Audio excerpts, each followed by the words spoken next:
Welcome to the Low Tox Life podcast. Always start with the microbiome. With using specific strains of probiotic, which we know can downregulate inflammation, which can enhance the function of the epithelial barrier of the gut, which can interact with the immune system. And again, depending on the specific presentation someone comes in with, which we know can, using strains which we know can address specific presentations. Hi, I'm Alex Stewart, your host, and today I'm sharing something from our membership. In the Low Tox Club, we often bring podcast topics that were really popular to life. One such topic last year, we featured a wonderful naturopath and educator in the health professional space, Rebecca Edwards, on iron. We then had Rebecca in the Low Tox Club space to talk about some of the questions that came up in my DMs, because I am not a naturopath nor a teacher of naturopaths, and Rebecca very much is. I wanted to illustrate how special these masterclasses are, because for me, what they do is they allow us to workshop a really popular health challenge or a popular home health or low tox thing that people find difficult deeper and with examples. You'll see actual iron panels that I put up on the screen that are anonymously shared by club members. And what Rebecca then does is talk about some of the questions she has about that iron panel so that that person knows how to better explore with practitioners. So it's not medical advice, but it's more giving people the literacy and tools to have more empowering conversations where they know what to ask for, they know what to ask about, and you know how to advocate for yourself better, because that is time and again one of the biggest challenges we have. Our member masterclasses are really special, and this one was so good that I thought, let's put it on the podcast and show people what really unpacking a subject and bringing it to life through different examples, different blood work, through different situations, ages, stages, how that can actually help us get to know what we are dealing with better so that we have more empowered conversations with whatever practitioners we're working with. It also helps us know whether we're working with the right practitioner for that issue of that time in our lives as well. I'll move to a little word from our wonderful major partners, Oz Climate and Waters Co. And then we will jump straight to this brilliant masterclass that I wanted to share with you all. Enjoy. Something our OG human bodies have definitely not evolved to deal with and filter is all of the toxins that you find in modern drinking water.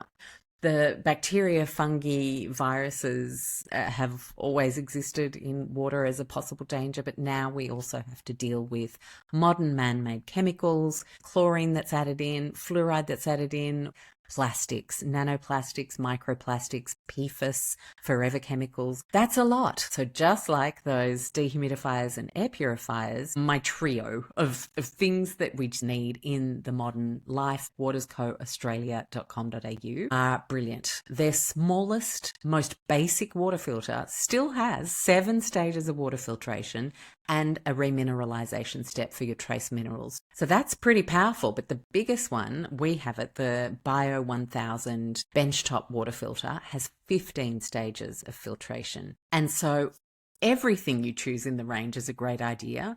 And then it's up to you what you have the budget for, what you have the space for. If you choose the subscription model, which auto subscribes you to discounted refills ongoing, and you can cancel that anytime, I highly recommend the brand. 40 years of Korean water technology research in filtration behind it, always improving every day, every year.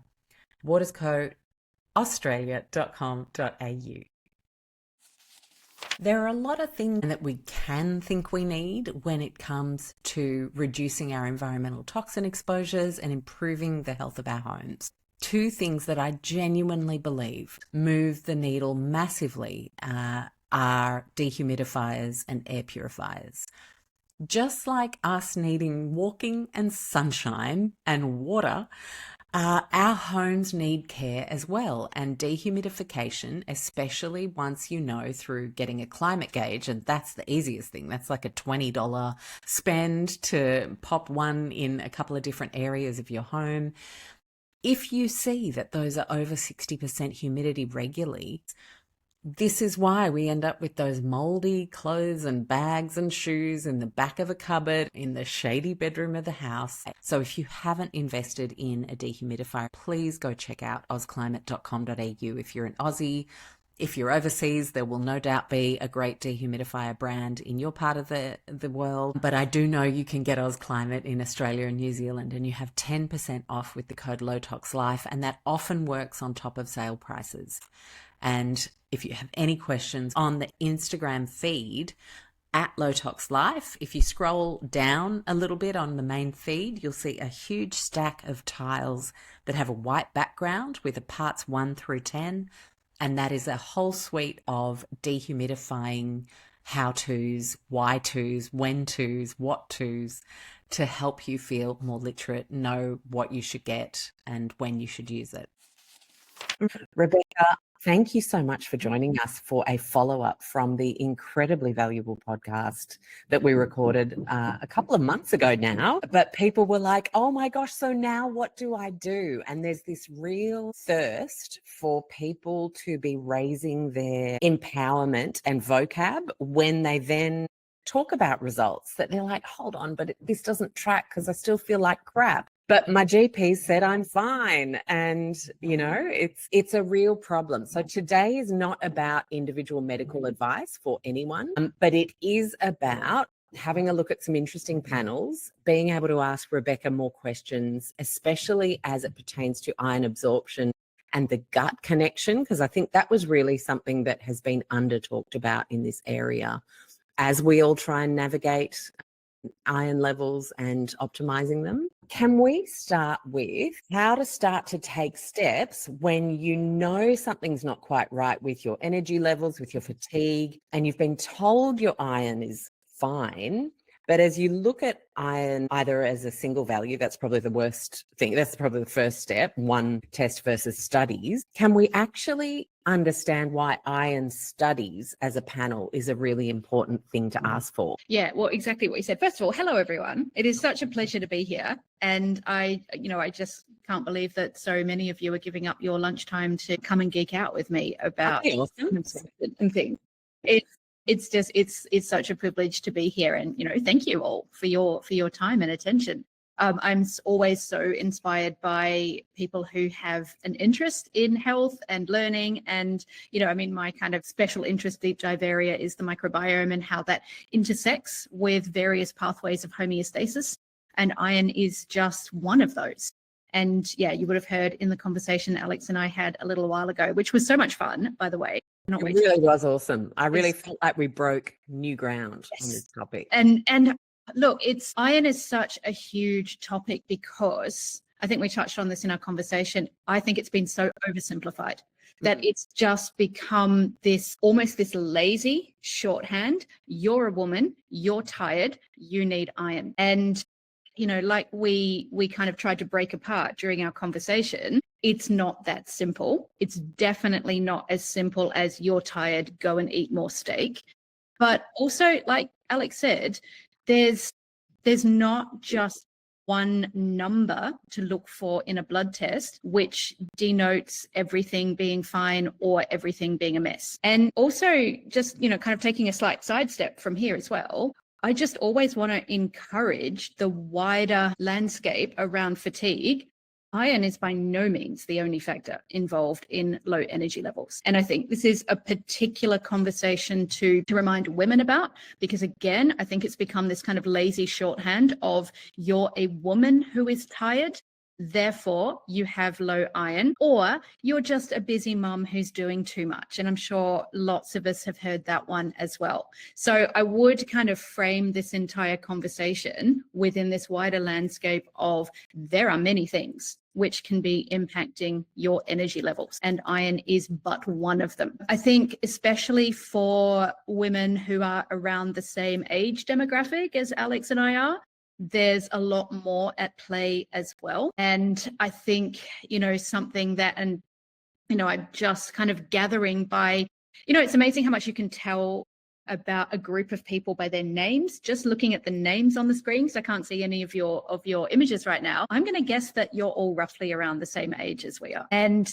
this means that it's really likely that you are in, the phase of the greatest transition a woman's body can go through, which is you are likely to be somewhere along the perimenopause transition. And what this means is that we definitely have more at play than simply iron levels. We've got all of the joys of declining ovarian function and how that interplays with, again, all these pathways of homeostasis going on too. So that would be my very, very first piece of advice, to set the scene as Alex did. If you're feeling that you're really fatigued, you're really tired, something is not right, the very first thing I would be doing is, I would be going to my GP and I would be saying, I am feeling disproportionately tired. This is when I'm feeling it first thing in the morning, during the mid-morning, during the afternoon, after meals, whatever it is. Particular, times of life. If you have a regular menstrual cycle, does it correlate to particular parts of your menstrual cycle? Any information you have to, again, set the scene for your GP. You definitely want to be looking at some blood investigations in there, and iron will be part of a standard blood draw most of the time for most women around our age who are experiencing, who are going to their GPs reporting abnormal fatigue. But like Alex pointed out, iron is not just one thing. And often what will happen, and this will depend on where you are in Australia and how your particular GP does things, you may have just a simple initial measurement done of iron in a full blood count, which can then be expanded to include more markers in an iron studies test if warranted. Or your GP may expressly ask for a more expanded iron studies picture. So we can talk about some of the things that might be measured in an iron studies picture and what they might be indicating. The kind of more old-fashioned way to get that single iron measurement would have been to measure hemoglobin. And interestingly, hemoglobin is not iron. It's a protein in your red blood cells, but it is a protein which has a very close correlation with the way your body uses iron. So hemoglobin, I'm sure lots of you, are really aware of hemoglobin. It's a protein that is used to carry oxygen in your red blood cells to ensure oxygenation of peripheral tissue all around your body. And the thing is that iron is necessary to construct healthy functional hemoglobin, which can then carry oxygen. So hemoglobin for a long time was used as a kind of a proxy iron measurement in the blood. And, women were very used to being told, if your hemoglobin is, I'm just speaking very generally here, your hemoglobin is kind of, depending on the era of medicine we're talking about, kind of 12 and upwards, then you're good. But if you're a man, then it needs to be 15 and upwards. And that really takes us into like the first kind of philosophical sidestep to go on here, which is, why are we looking at different levels for men and women? And there's a couple of ways of looking at this. And I know that Alex and I touched on this in our conversation, a few weeks ago. The first is, there's one lens through which you can look at this conversation and really describe it from a feminist perspective. Why are we accepting lower levels of essentially function from a female body than a male body? Why would, let's just still stick with this really simplistic hemoglobin level, why would a hemoglobin which would be considered to be indicative of subfunctional, iron homeostasis in men be considered acceptable in women? So that's kind of one angle. And I know there is a bit of a movement at the moment for the levels of iron studies which are considered acceptable in men and women, that gap between them to be narrowed. But another angle, let's examine some of the reasons why women may be experiencing, what might be holding on to less iron in their bodies. Again, I think it is way too lazy an angle to take that you have a female reproductive system, therefore you're losing iron every month. And that's the reason women have lower iron levels than men, because as we discussed, your body should actually account for that. And when you lose blood, you should become more receptive to moving iron from your diet into the enterocytes lining the digestive tract, and then from the digestive tract storage, essentially, into your bloodstream. So post each menstrual period, your levels of hepsidin, that hepatic hormone which inactivate the movement of ferroportin, that protein that allows iron to move from your cells which line the gut into your bloodstream. Post-menstruation, levels of hepcidin should drop. You should actually see those iron doors swinging open and more iron coming into your bloodstream to replace what's being lost. So if anyone tells you your iron is low because you're a woman without doing any further investigation or without asking any more questions, it's time to seek a conversation with someone who is a little more informed. We're going on a long answer here. So that was kind of the old school way of giving you an answer on your iron levels, was to have a look just at that single red blood cell protein, hemoglobin. If we ask for a more comprehensive iron picture, then there are several factors which may be reported on in your iron studies test. The first is likely to be serum iron, which is a measure of the amount of iron which is actually circulating in your bloodstream.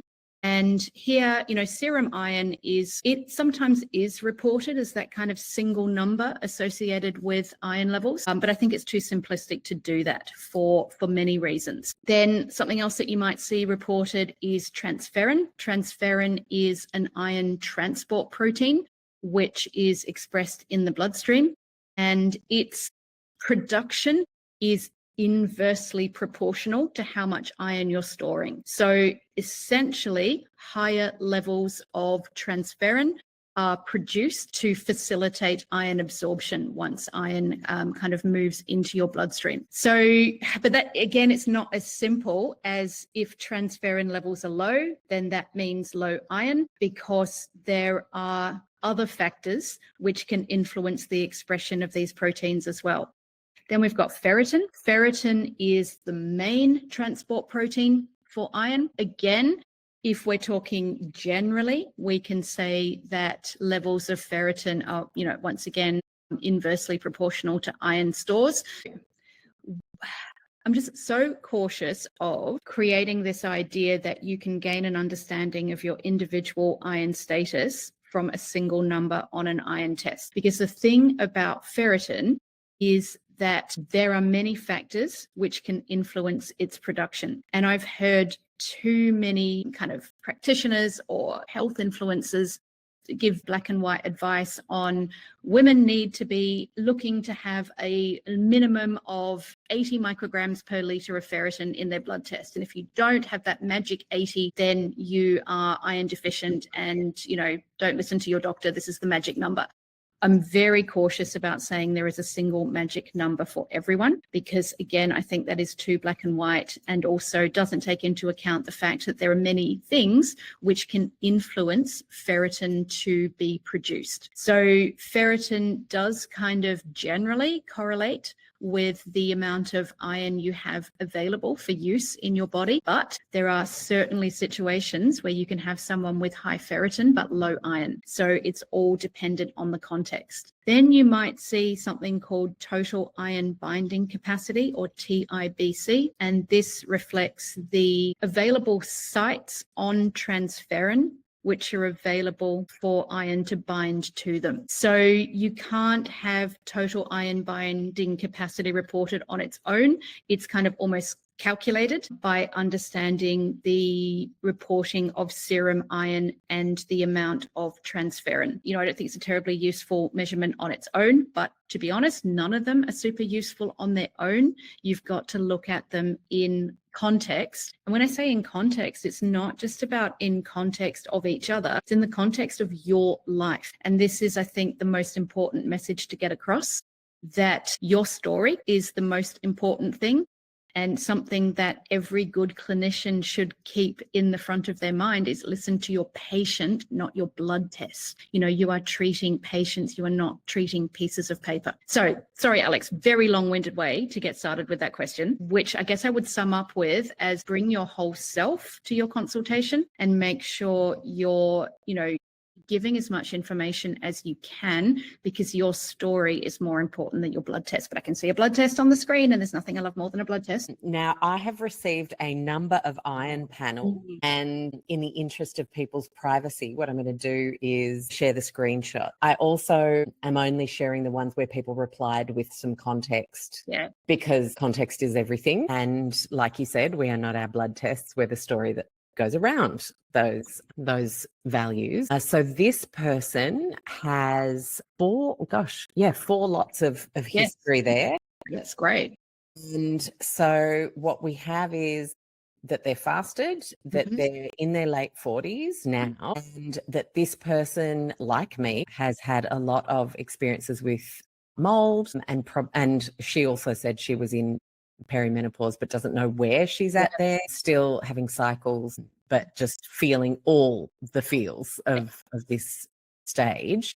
And she's been told that everything is fine and there's absolutely nothing to worry about. All the other bloods kind of looked okay. And she also has issues with constipation and with being quite sensitive as a person. So just feels like she reacts to a lot of things that should be healthy, for example, like lots of veggies and things like that. So when you look at an iron panel like this and that history, what does this tell us if we know a bit more about that person? So, I mean, if you were to take this at face value, then exactly as you say, Alex, I imagine her medical provider would have been so relieved to have this blood draw and be like, yep, all looks fine, no major problems here, nothing to worry about. But again, this is just kind of part of the story. And this is where it's so fantastic to have a history of blood tests and you can look back, because the thing that is jumping out at me more than anything, more than those red numbers there, more than the current reading,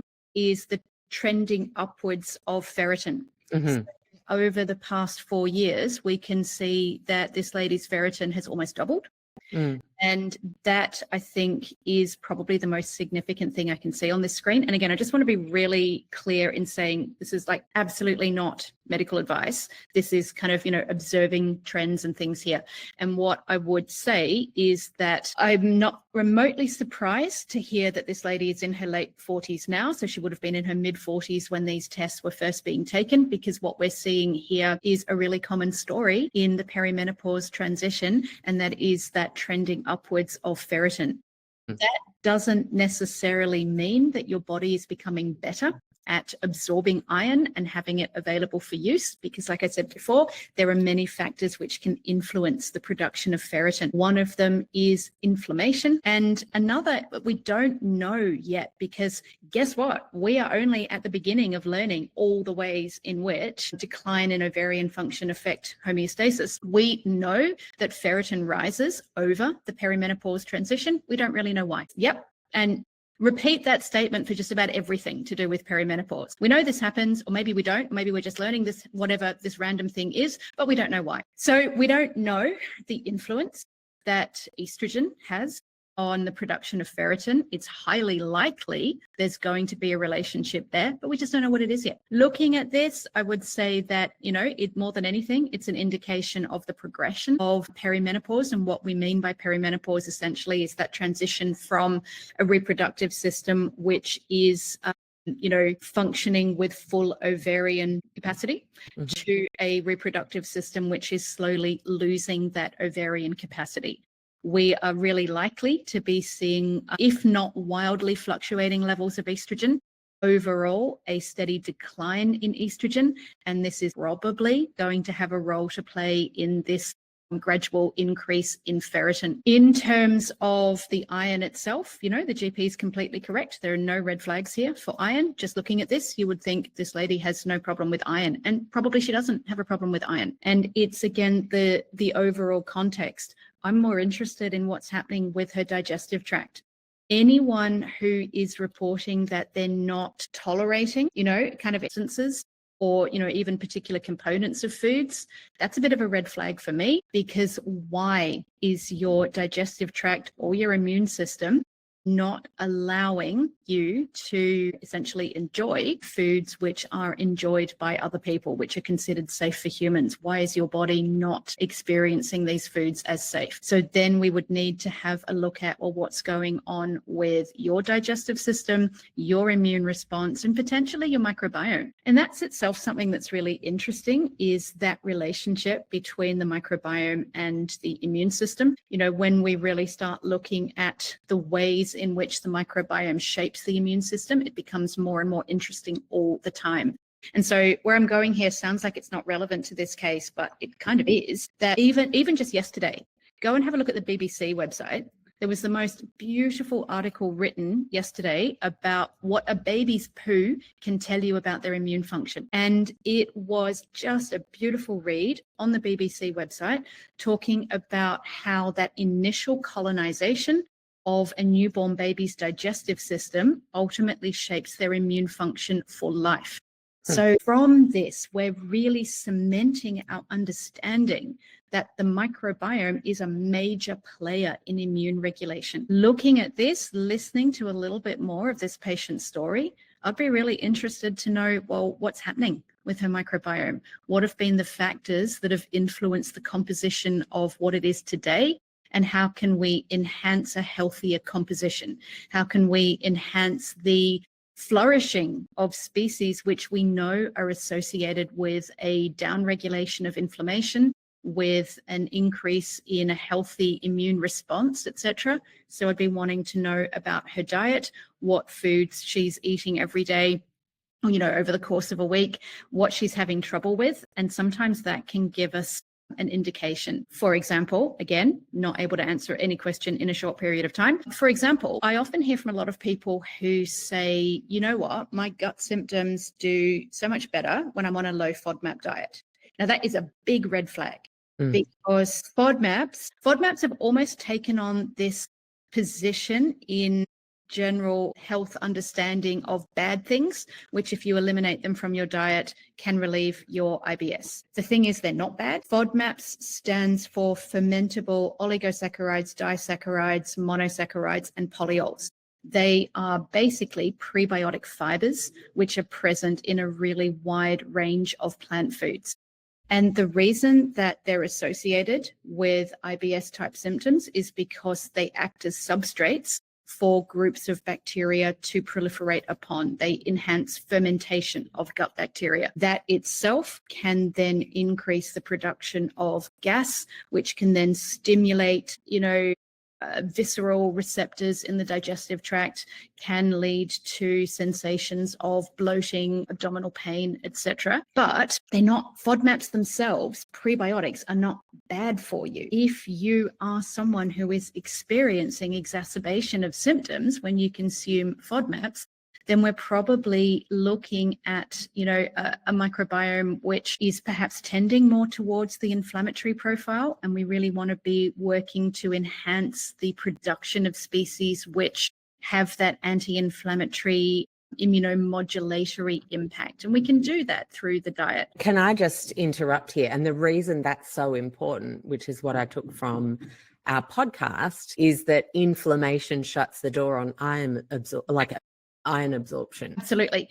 And that was about to be the next sentence out of my mouth. Like, I am bringing this back to the iron. Yeah. Well, I just kind of wanted to bring it there because that really landed for me. And a lot of people chase the iron and try and pump the iron up without chasing the other things that are causing the downstream iron effect versus iron being the problem. And like what we were talking about the other week, Alex, you can actually make all of this worse by taking iron, because if you are adding iron into an inflamed digestive tract, which is not going to be absorbing much of it, all you are doing is essentially setting off little bombs of inflammation impact on the composition of your microbiome. Because when you take an iron supplement that's not being absorbed, where's it going?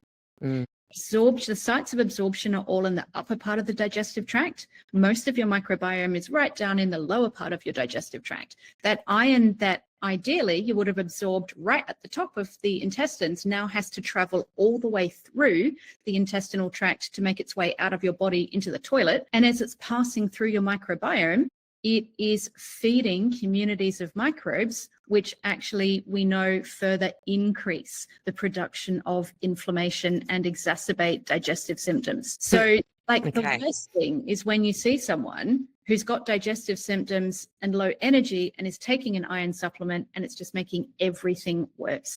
Yeah, I fall into that category. Not anymore. You used to. Yeah. Yes. You don't take an iron supplement without, with in the understanding that you're taking this to cure your fatigue. Yeah, that's important. Yeah. And so when we're looking at these iron studies panels, I know when you look at a thyroid, TSH, T3, T4, that ratios really matter, and where it's falling in the normal range matters from one value to the next. Is it the same with iron in that, like, you could look at this and think, well, 15 is kind of middle-ish and 2 is kind of lowish and 48 is kind of lowish and then 33 is back to middle-ish and 114 is back to middle-ish? Does that matter at all in an iron studies panel? Matter for your iron, your transferrin and your TIBC, but ferritin is doing its own thing. Okay, got it. Yeah. So ferritin's the kind of free spirit in the group. And the thing about ferritin is, as much as it is sometimes spoken about as, again, this kind of proxy measurement for iron, you can also look at it from a different angle as almost a proxy measurement for inflammation as well.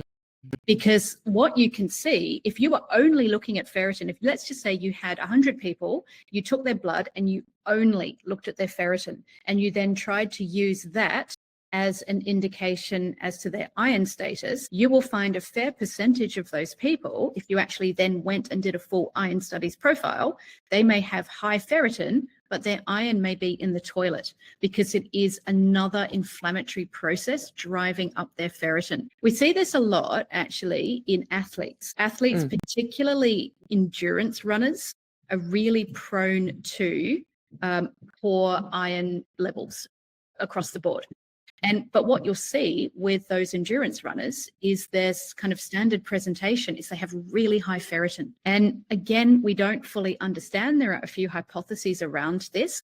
One is that the natural kind of inflammation promoting damage to muscles, which is being continually performed in endurance running, especially if someone is training really heavily and they're not having time for those inflammation levels to decrease between runs, we could then say that perhaps it is that inflammatory process driving up the ferritin. But there is another hypothesis that it's actually the repetitive action of the feet striking the ground, which is in a mechanism yet to be understood, itself triggering a rise in ferritin. I think more than anything, what that tells us is that we don't really understand all the factors which can drive ferritin up. And like I said before, we're beginning to understand that ferritin rises over the course of perimenopause, but we don't really know why. We know that estrogen is a potent regulator of both inflammation and immune function. And so potentially as someone's body is being exposed to less and less estrogen, then we're going to be more prone to inflammatory processes. We 100% see that in the epidemiology around heart disease, for example, that women of menstruating age have significantly lower levels of heart disease compared to men. Women post-menopausally have the same level of heart disease risk and events as men. And that transition occurs from the lower to the higher risk across the perimenopause transition. It's the loss of estrogen, which reduces our protection against heart disease. Sorry, I'm unmuting myself because of the hammering downstairs. Okay, Linda is just popping a question in, so I'm just going to pop that in before I show you another panel that I've got context for. You may address this at some stage, but I'm wondering the opposite in a very low ferritin post-menopause, and what does that mean? Good question. Wouldn't some more research into women's health be good? Yeah, exactly. So again, context. You would, if you've got someone with a very low ferritin, obviously you would then be wanting to look at, well, what's the total picture of their iron studies going on? And potentially we are looking at someone who's not absorbing iron well. And potentially that low ferritin is that recognition of low levels of stored iron. So again, there's this bit of mythology around menopause and iron levels. And there's this idea that, okay, women have low iron because they're losing iron every month. When they stop menstruating, their iron levels climb again, except we don't always see that happening. And part of that comes back to what we were talking about, that when we lose estrogen, we lose that protection against, inflammatory processes. And so we're actually more likely to see low-level inflammation being present chronically in the body post-menopause. Like Alex and I talked about in our conversation, inflammation is really the ultimate kind of villain hiding in the background when we're looking at what is blocking you from achieving adequate iron levels. The other factor is that menopause, this is fascinating from a microbiome perspective, menopause signifies the biggest microbial shift in the human life apart from when the neonatal microbiome is establishing itself. Postmenopausally, we see a significant drop in diversity in the gastrointestinal microbiome, and we see a significant increase in the presence of species associated with inflammation and a decrease in species associated with immune regulation again. We hypothesize again that one of the ways menopause is influencing your microbiome is its interplay with the actual architecture of the lining of the digestive tract. That when we think about the digestive tract, or when we think about mucous membrane tissue and estrogen, one of the symptoms often associated with menopause is kind of, vaginal dryness and reduction in the thickness of genitourinary mucous membrane tissue lining. The thing is that we're seeing that same reduction in that plumpness and thickness of mucous membrane tissue throughout the whole body. And the lining of the digestive system is that same mucous membrane tissue as the genitourinary system. So we're actually seeing a thinning of the integrity, the actual mucous membrane tissue that makes up the digestive tract. And again, we know that the availability of mucin, the protein that the body uses to construct mucus, makes a big difference to the composition of the commensal microbiome as well. So it's possible that we've got a physical angle. As we're losing estrogen, we're actually physically less able to maintain a more diverse, healthy microbiome. But then we've also got all of the other factors yet to be explored about the way estrogen interacts with microbes in the digestive tract. Yeah, wow. As you were talking about that, I was thinking, is part of the reason our digestive system slows because of a loss of collagen, and does that impact peristalsis and is the tissue just getting sort of flabbier all the way along our intestines and kind of making it harder for things to move along? And God, my brain's now kind of exploding with questions. And it's exploding with the unfairness of it all as well. You're like, how is Mother Nature doing this to us? I know. It is the biggest glitch in the design system. I want to speak to the manager. Anyway, okay, I'm going to pull up another. Where is she? Select screen window. There she is. I think that's it. Have we got it? Okay, yes, this is the lady that's different. And then I'm just going to put some clinical notes here. So, and then I'll read them out to you so you can look at the panel while I'm reading the thing. So current age 43, cycle still regular, but now shorter, 25, 26 days. No obvious allergies or intolerances, not vegetarian, GF or DF. Balanced diet, eat meat 4 times weekly, full strength iron supplements cause constipation. Therefore, I'm only having 50 milligrams every 2 or 3 days. Negative result recently on stool test, advised to have further investigations, including endoscopy, colonoscopy, and pelvic ultrasound. I'm not too sure what a negative result means on a stool test that would have someone then continue ordering those things. So we don't know that information, but this is their iron panel. So again, we need to find out what is preventing this woman from achieving optimal iron status, and it sounds like her medical team is doing all the right things by sending her for further investigation. I think that's really That's really heartening to hear, because again, this is exactly the kind of picture where it wouldn't be super surprising to hear, well, you're just not taking enough iron, so take some more. But clearly this is not solving the problem. There's a few things here. First of all, again, it's great when we've got this history of tests that we can look back on. What I'd be really interested to know is that high ferritin from 2023. I wonder if that was an aberration, or was that an indication of how her ferritin had been up to then. I'm always a big fan of anytime you have a blood test result with a really unusual outlier, repeating that test, because there are so many things which could be contributing to that, that being a one-off. So it could be, occasionally you could be something going on at the lab, which could result in an incorrect reporting of a particular marker. Or it could be like the immune system is freaking weird, all right? Weird. And I've seen so many people have a big panic at having a vastly abnormal iron test, go back a week later to repeat it, and everything looks much better.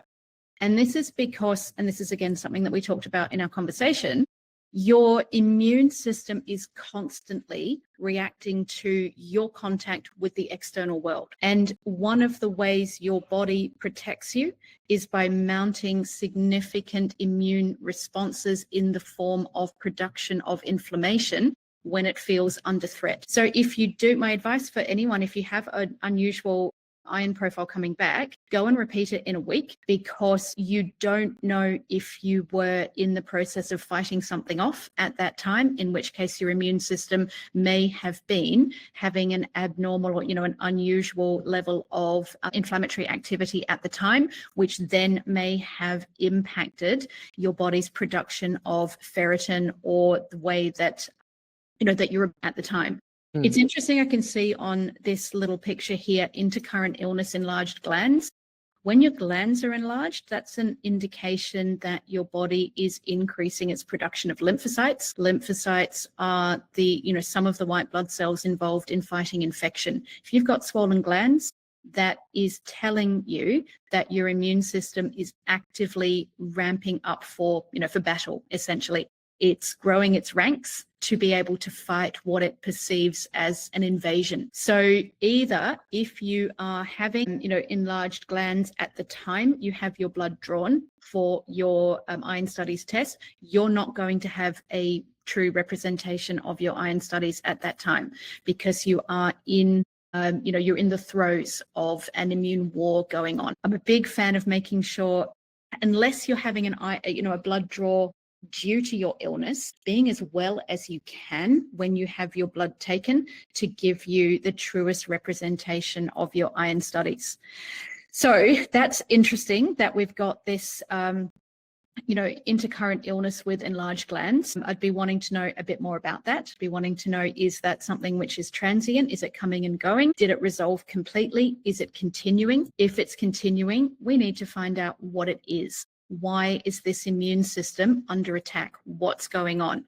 Probably also be really interested, as her doctor is obviously really all over this, looking at some more blood tests, looking at, different, like obviously your white blood cell differentiation, to see if there is increased production of neutrophils or lymphocytes at that time, or even eosinophils. Eosinophils are really interesting white blood cells, which generally will be reported in most people at being 0 or very close to 0. If they are present in as any significant percentage of your white blood cell profile, then they're indicative of usually an allergic condition, hay fever, eczema, or a infestation of worms. Actually, your body will produce eosinophils if you have intestinal worms, which I think is really interesting too. So you'd be wanting to look at more of an immune picture with this, but I'm really happy that her doctors are advising more investigation in the gastrointestinal tract too. The fact, something else that was really kind of made me prick up my ears with that little story as well, was the fact that she's finding iron supplements causing constipation, because that is absolutely confirming for us she's not absorbing much from those iron supplements. They are continuing to pass through the digestive tract, where they're actively causing inflammation, microbiome dysregulation. I'd be, just really interested to explore more what could be contributing to inflammation and poor iron iron absorption for that lady. She actually, this is really interesting to try and navigate from an email inbox to it because people obviously want to keep things private. But she's just emailed to say that really high ferritin was actually just after she'd had an infusion. Okay, right. Yeah. Yeah. Yeah. So that was that anomaly. And then I've just had a question from the lovely Sarah here. Is there an optimal time to be having your blood drawn for iron studies in your cycle? Okay, good question. So again, I think I would put that into overall context, again, with being well. I think being well is probably going to be more of an indication than your cycle, but and I don't know if I would deliberately try to time an iron test around your cycle. That's a really good question. I don't know, is my honest answer there. Yeah. So with hormones, they say to do like one on a day 3 and one on a 21 so that you get a couple of. So could we say for iron, like in the middle? So it's not like right after a bleed or too close? I mean, potentially that's a good hypothesis, but I can't pretend I'm giving an evidence-based answer at all. And again, I think part of that is that we just don't know, because guess what? No one's really interested in studying the impact on hormonal change on things like iron studies. Which is why we need to actually take this back to a policy conversation and back people who back women's health. I have started to make those links with everything now, because the reason we have to think about the reason we don't know yet. Yes. And that's policy. Yep. That's literally investment, research, and policy.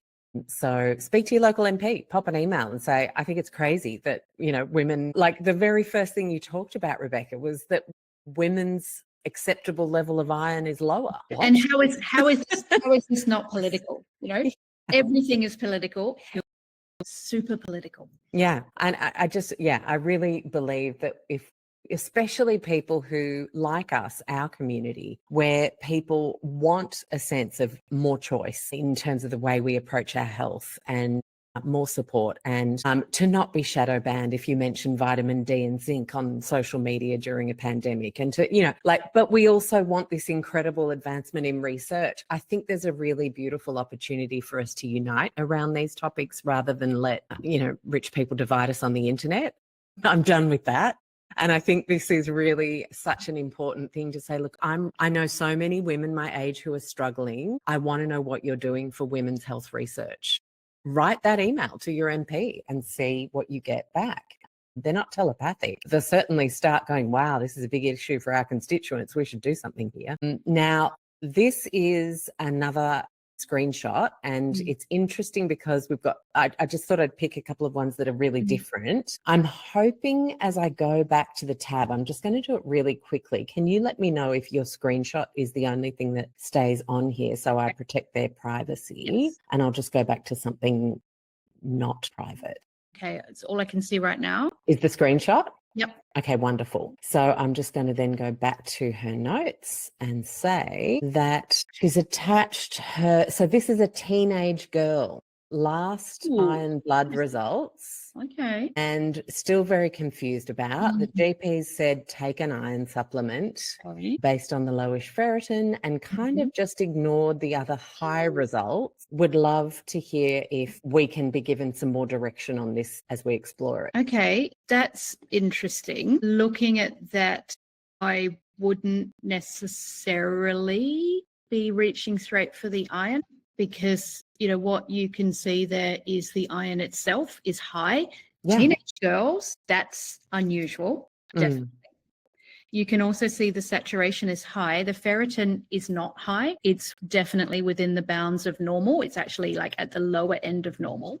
So this is not presenting as either a straightforward high iron picture or a low iron picture. I'd definitely be wanting to do a little bit more investigation. What I'd be really interested in is knowing if there is any family history of hemochromatosis, or even if the patient herself has had, it's relatively more common now for GPs to be able to test the genetic markers for hemochromatosis.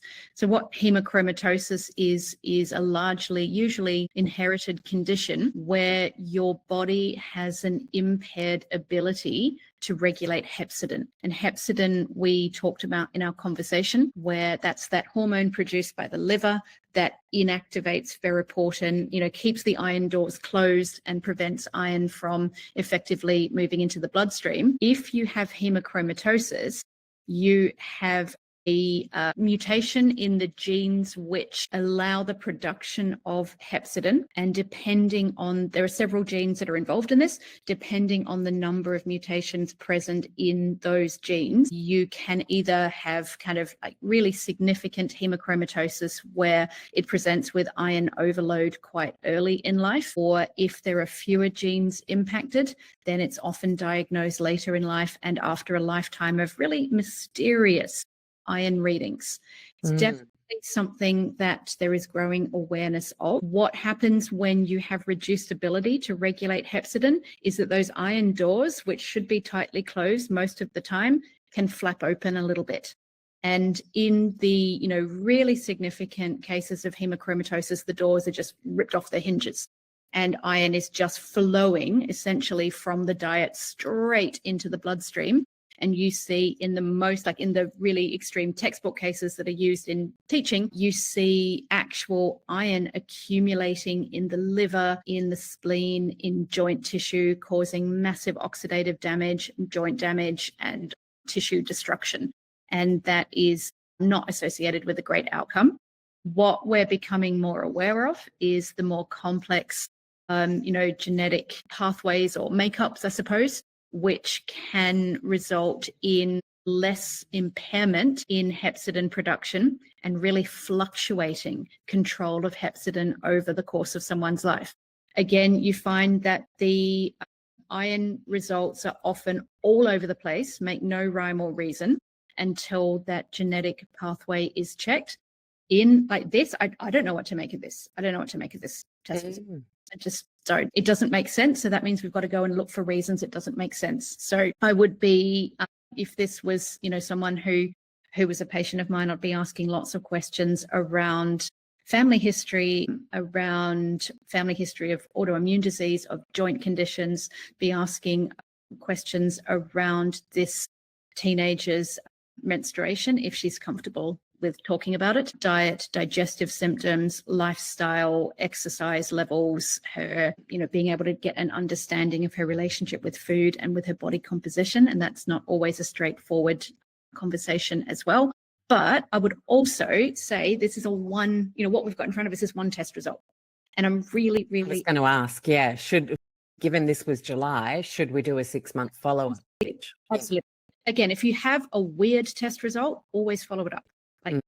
Never make any kind of diagnostic or dramatic decision based on one test result. Yeah, always very good advice. Now, I've had a couple of, Nicole actually just shared in the comments, her son had similar readings as her daughter. So that actually plays into your familial question. Okay, so that means it's really likely to be something kooky going on with the family genetics, and that definitely warrants more investigation. Yeah. If you can get dad's testing, if you've had yours, Nicole, and yours seems normal, would it be good to get the other parent? Yeah. The other parents testing? Potentially, yeah. Again, hemochromatosis itself is a really interesting conversation because it's another one of those, why are we seeing more diagnoses of hemochromatosis?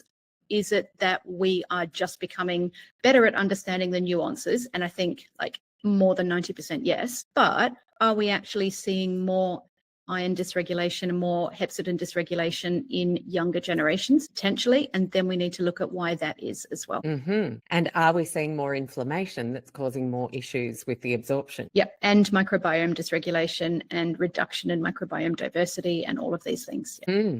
I tried to get my hepcidin tested and Douglas Hanley said, nope, we don't do that. It's not commonly done. It's not been shown to be a reliable marker. Yeah. Okay. Not been shown to be useful.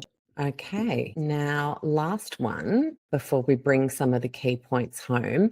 And please, if you haven't had yours shared, it's not because it's not special and your story isn't important. It's just that we can't share every single one. And I wanted to share some contrasting ones because that's where we learn when we go, oh, okay, so that's, and I have a question about a couple of them that were just trending all a bit low.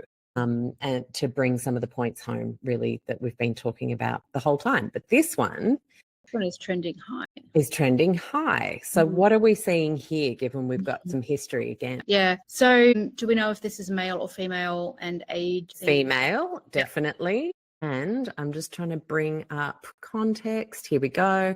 This is with constant supplementation to try and bring the ferritin up, iron and transferrin saturation rise, but not the ferritin. Also have been tested for hemochromatosis, and this is negative.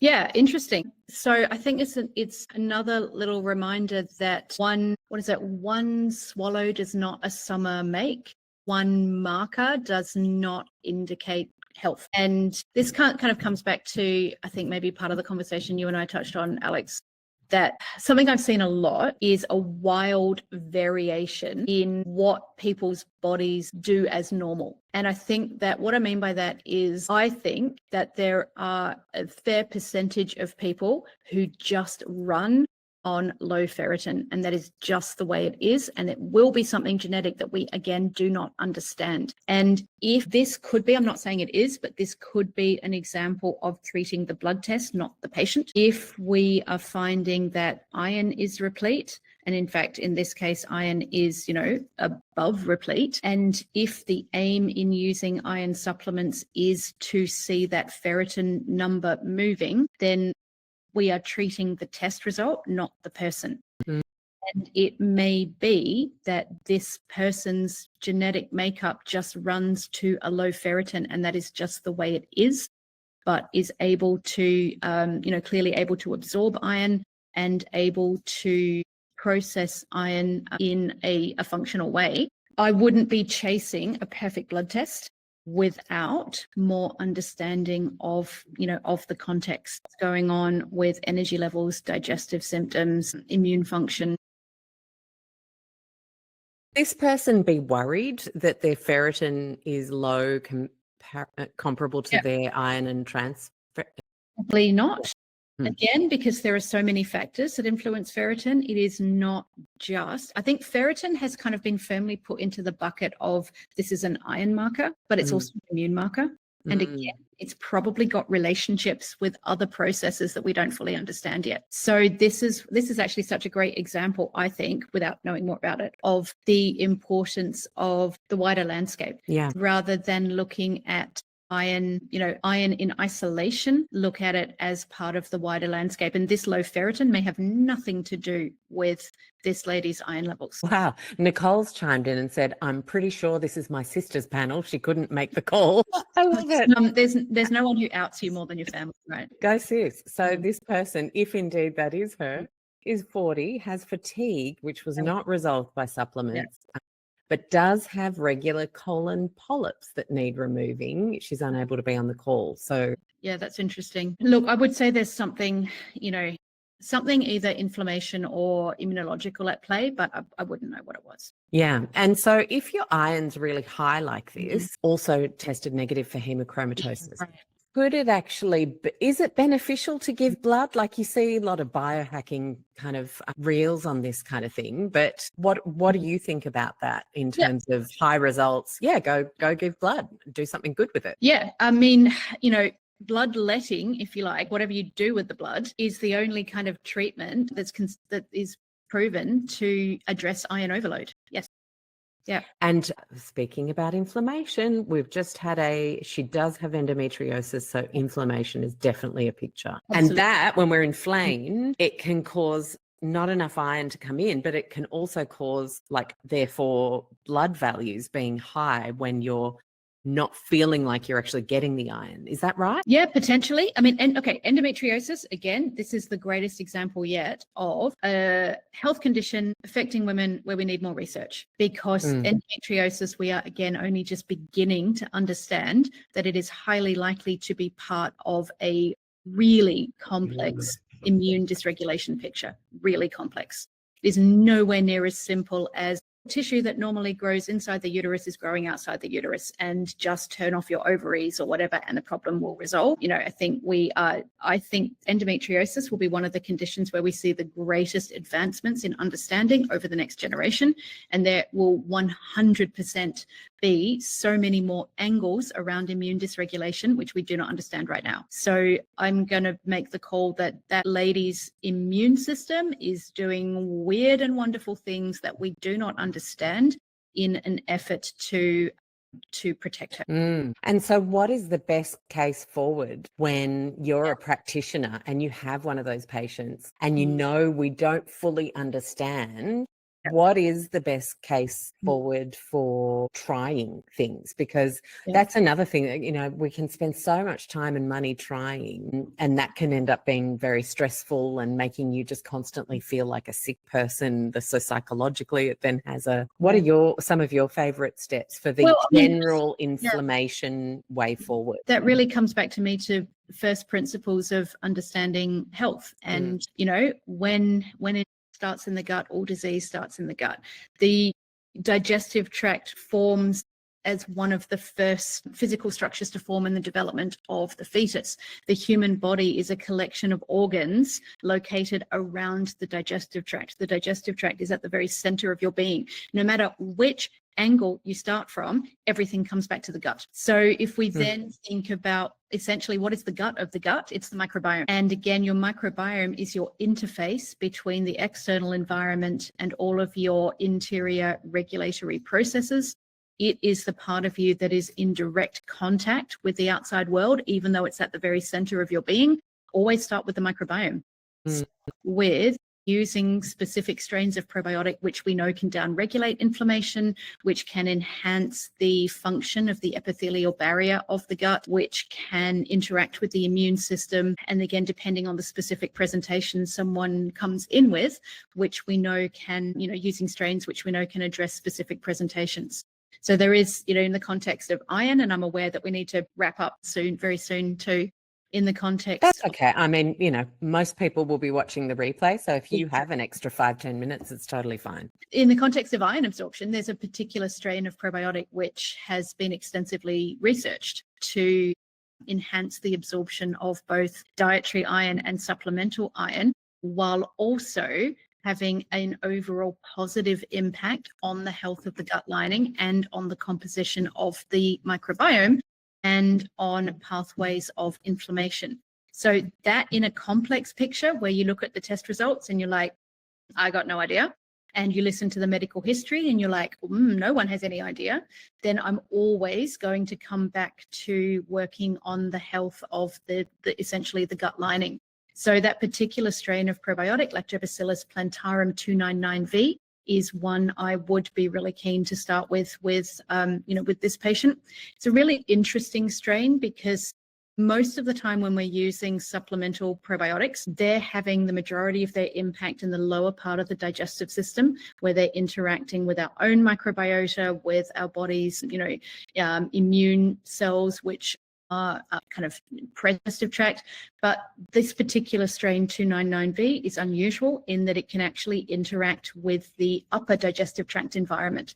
And this is one of the ways in which it enhances iron absorption by enhancing the production of our digestive enzymes to enhance the absorption of iron specifically, but probably other micronutrients as well. So when someone is living with chronic inflammation, has strange things going on from an immune perspective, digestive perspective, one of the first things you're thinking about is nutrition status and improving often our kind of default is to go to improving their diet, but there's no, it's got to go hand in hand that you're looking at the totality of their diet as well as with their capacity to absorb the nutrients coming from the diet. So working on the health of the small intestine can be a really important part of that. And that's where I particularly love that Plantarum 299V strain. Yeah.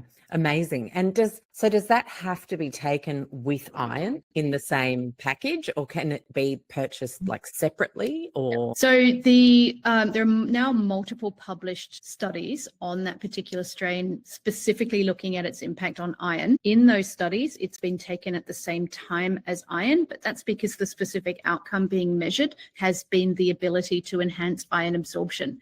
There are several hundred other studies on that strain for other outcomes where it's been taken with food, without food, when fasting. It's been given to newborn babies, elderly people, everyone in between, and for its overall ability to regulate inflammation. And it's been trialed in like IBS and IBD as well. It's a gut-brain axis strain, which has also been shown to improve mental and emotional outcomes as well. A lot of these studies have been done not given with iron, because iron's got nothing to do with those studies.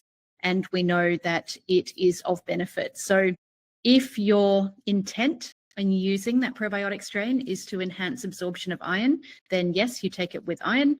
Otherwise, you can take it anytime. Cool. And in terms of general gut health rebuilding, we know zinc is really important. We know vitamin D is showing some really beneficial. What are the other things? So like, because a lot of GPs are just going to test your iron studies and your full blood count and, the usual, but they're not usually jumping to test individual nutrient status of minerals and vitamins.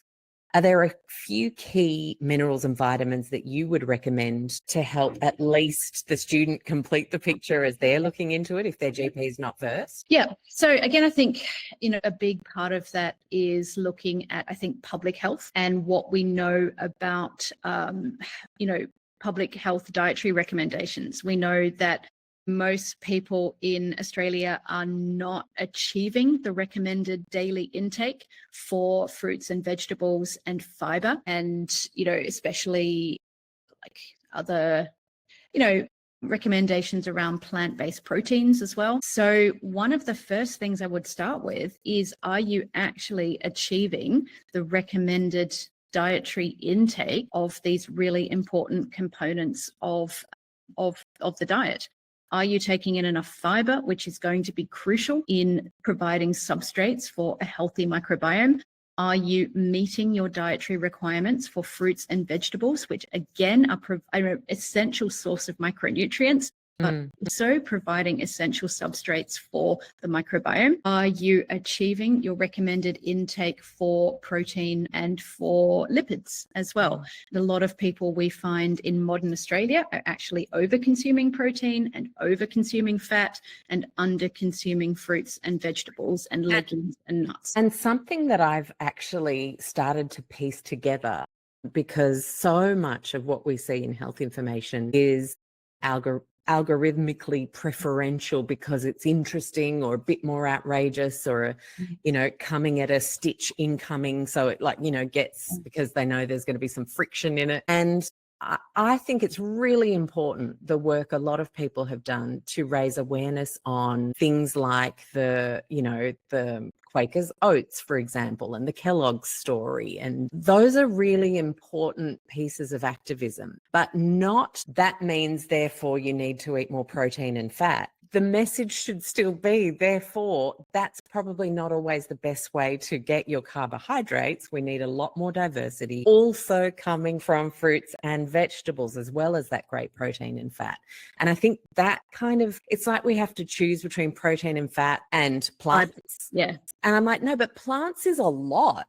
And, if you look at the incredible work of Deanne Minich, she has inspired so many people to think colour, diversity, and the microbiome research. I mean, I usually interview people either who are teaching practitioners or at the PhD level who go to all the global conferences. And it's like, it's unequivocal. So it's not that just because there's a Kellogg's story to get people eating more grains, that means plants are bad, full stop, including all the fruits and vegetables. I just think that oversimplification has landed us in this, people eating steak as the only food that they eat now. That's actually a red flag. We should be figuring out how to get people able to eat healthy, non-harmful foods in more variety.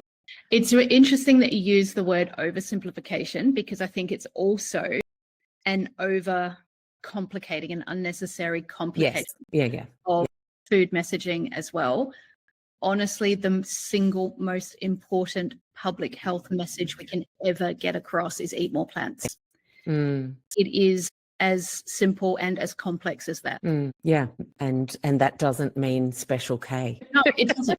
It doesn't. So yes, that story is valid, but that doesn't mean abandon all plants altogether. Yeah.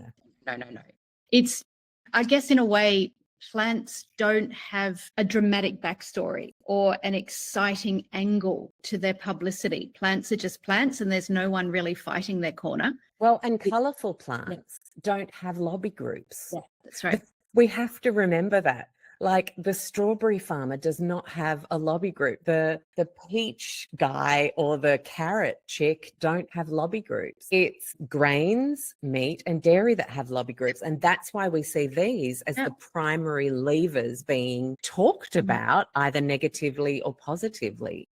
But there's no lentil ad on the side of a bus. I was about to say, you've never heard of big lentil, have you? Big lentil.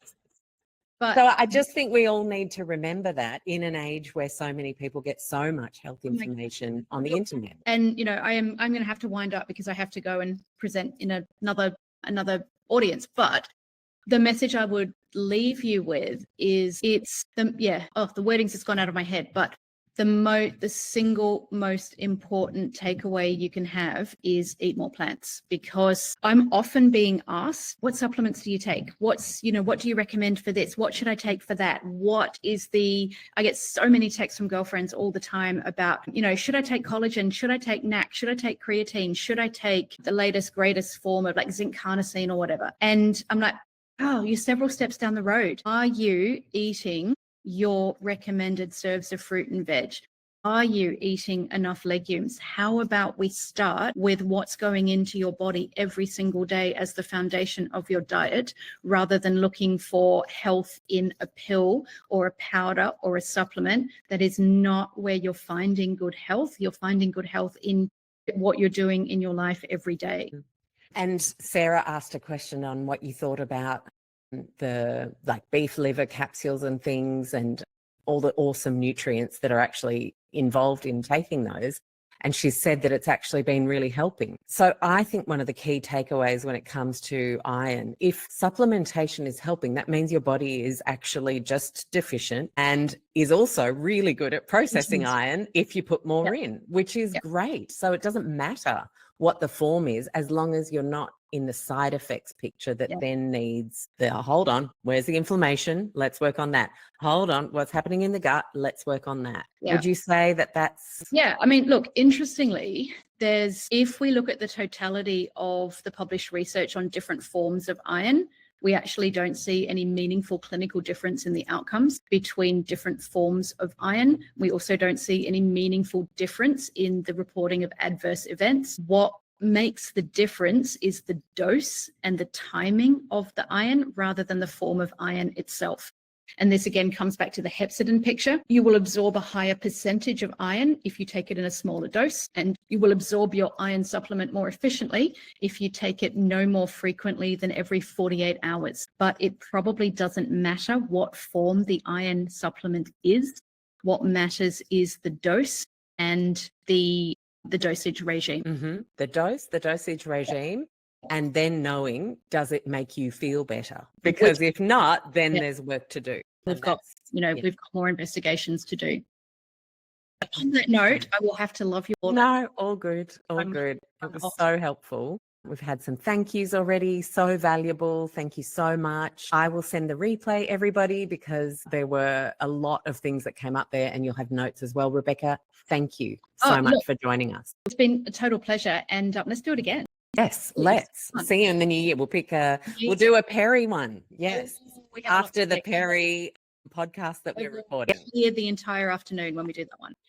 And give another presentation now. So thank you so much, everyone, for your time. It's been lovely hanging out with you, and look after yourselves and see you next time. Awesome. Thanks. Bye. See you. Bye, everyone. Have a great afternoon, and the playback will be with you probably Monday morning. Bye all. Thank you for joining us in listening to this week's show. If you're not already subscribed or following the show on whatever platform you listened, please do that now. It helps enormously in terms of getting this show out to more people. Another way you can connect and support the work we do so that we can support you in your low tox life is join us in the Low Tox Club. You'll get access to amazing member masterclasses where we invite some of our best show guests for a live Q&A with members. You also have great shopping discounts from low tox businesses and honestly, the nicest low tox community Facebook group that exists on the internet. I do hope you join us there. It costs just the price of a coffee a month on average. Head to lowtoxlife.com, hit the Explore tab, and Low Tox Club is the first option there. Thank you so much for listening, and we'll see you next week.